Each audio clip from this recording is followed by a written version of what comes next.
10వ తారీఖు 8వ నెల 2026 సంవత్సరం రాత్రి 7 గంటలప్పుడు వల్లూరులో ఒక కిడ్నాప్ ఇన్సిడెంట్ జరిగింది.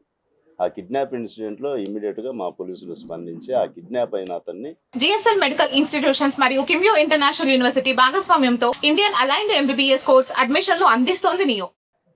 కిడ్నాపర్ల చెర నుంచి విడిపించినాం. ఆ అబ్బాయి వయసు వచ్చేసి 17 ఇయర్స్ ఉంటాయి. అతని పేరు సాయి ప్రణవ్. వాళ్ళ మదర్ పేరు వచ్చేసి భాగ్యలక్ష్మి. ఈమె భర్త చనిపోయి ఉంటాడు. ఈ కిడ్నాప్కు కారకులు వచ్చేసి 3 వ్యక్తులు. వాళ్ళు అందరిది వచ్చేసి చిత్తూరు జిల్లా. వాళ్ళల్లో కాణిపాకం విజయ్ కుమారు, కర్ణం హేమనాథ్ బాలసుబ్రహ్మణ్యం అని 3 వ్యక్తులు. ఈ 3 వ్యక్తులు వాళ్ళు సూపర్ న్యాచురల్ పవర్స్ను నమ్ముతారు. ట్రెజర్స్ ఎక్కడన్నా ఉన్నాయి అని అంటే వాళ్ళు ఈ క్షుద్ర పూజలు చేసి ట్రెజర్స్ను బయటికి తీస్తామని చెప్పి ప్రజలను నమ్మిస్తూ ఉంటారు. ఈ క్రమంలో వీళ్ళు అనంతపురం జిల్లా కర్ణాటక బార్డర్లో షెట్టూర్ అనే విలేజ్లో ఒక ముస్లిం ఫ్యామిలీకి దగ్గర అవుతారు. అక్కడి నుంచి వాళ్ళు అక్కడక్కడ ఆ ఊర్లలో పరిచయాలు ఏర్పరచుకొని ఆ ఊరు నుంచి ఒక అమ్మాయిని తీసుకొని వస్తారు.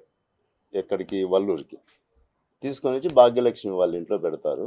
ఈ భాగ్యలక్ష్మికి పూజలు చేస్తే కనుక డబ్బులు వస్తాయని చెప్పి చెప్తారు. ఆ తర్వాత ఈ భాగ్యలక్ష్మి కొడుకు ఇంజనీరింగ్ సెకండ్ ఇయర్ చదువుతుంటాడు, సాయి ప్రణవ్ అతని పేరు. అతను ఇలాంటివన్నీ నమ్మరు. ఇవన్నీ కూడా అన్ని అబద్ధాలు, మూఢనమ్మకాలు అని చెప్పి వీళ్ళపైన తిరగబడతాడు. మా ఇంట్లో నుంచి వెళ్ళిపోండి అని చెప్పి. అప్పుడు ఇతను ఉంటే కనుక మనకి పూజలు చేయనీయడనే ఉద్దేశంతో ఆ అబ్బాయిని తీసుకొని వెళ్తారు. చంపాలనే ఉద్దేశంతో బలవంతంగా కారులో తీసుకొని వెళ్ళిపోతారు, సియాజ్ కారులో. అది సమాచారం వెంటనే మా పోలీసులకు రావడము, ఎస్ఐ గారు, వల్లూరు ఎస్ఐ గారు ఇమ్మీడియట్గా స్పాట్కు చేరుకొని ఆ అబ్బాయిని కాపాడి ఆ ముద్దాయిలను అరెస్ట్ చేయడానికి వాళ్ళని వెంబడిస్తారు. వాళ్ళని వెంబడించిన తర్వాత వాళ్ళు దాదాపు వాళ్ళ అడ్రస్లని కనుక్కొని టెక్నాలజీ వాడి వాళ్ళ సెల్ ఫోన్ నంబర్లను ట్రాక్ చేస్తూ వెళ్తాడు. వెళ్ళి వాళ్ళను ట్రేస్ చేయగలుగుతాడు. ట్రేస్ చేసిన తర్వాత ఇంకా పోలీస్ స్టేషన్కి వచ్చి కేసు రిజిస్టర్ అవుతుంది. ఈరోజు అరెస్ట్ చూపించి ఈరోజు రిమాండ్ కూడా పెడుతున్నాము. వాళ్ళపైన ప్రాపర్గా 307 ఐపీసీ కింద మర్డర్ అటెంప్ట్ కింద కేసు రిజిస్టర్. ఇంజనీర్ మదర్ వచ్చేసి ఆమె మూఢనమ్మకాలను నమ్ముతూ ఉంటుంది. ఈ అబ్బాయి ఆమెను ఎడ్యుకేట్ చేస్తాడు. తర్వాత నమ్మకుండా ఇవన్నీ ట్రాస్ అని చెప్పి వీళ్ళని బయటికి పొమ్మంటుంది. అప్పుడు ఈ ఇష్యూ జరుగుతుంది.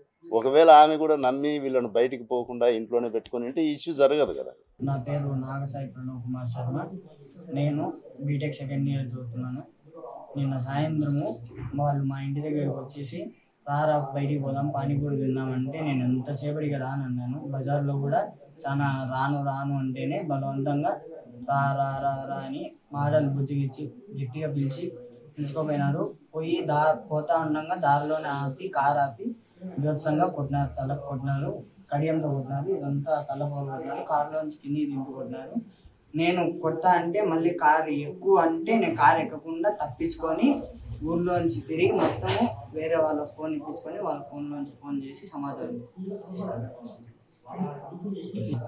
శాటిలైట్ సిటీ దగ్గర ఆపేసి కొడితే నేను శాటిలైట్ సిటీలోంచి మొత్తం ఊరంతా తిరుక్కొని తప్పించుకొని దాక్కొని వేరే వాళ్ళ ఇంట్లోంచి ఫోన్ చేసి సమాచారం చెప్పారు. తర్వాత సార్ వాళ్ళు వచ్చి జస్ట్ తెలుసు అంతే, పూర్తిగా తెలియదు, పరిచయం కూడా పెద్దగా లేదు.